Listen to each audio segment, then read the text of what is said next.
Hi everyone, welcome back to my YouTube channel with Shraddha Arya. Today we will learn this beautiful Dutch braid. So let's just begin the process from our hair course.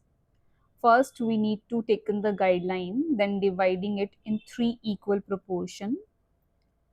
And after this we will make a three-strand braid but in reverse direction.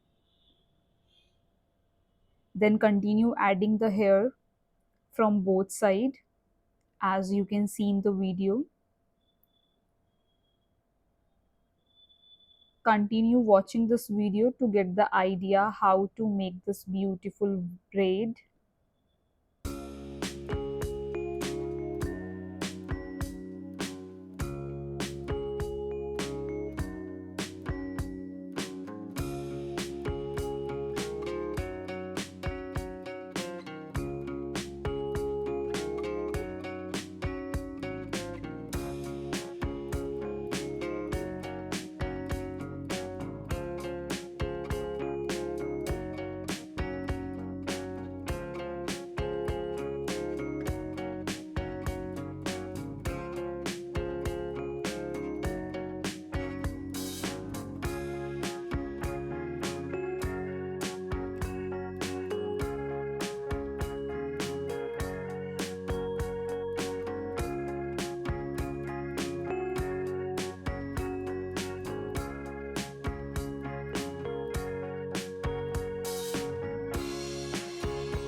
Now continue making the three-strand braid but in reverse direction, and do not forget to subscribe or share our channel if you love our work. So thank you so much. Bye bye. Take care. We'll meet in next tutorial. Till then, keep practicing on your dummy. Here is the look.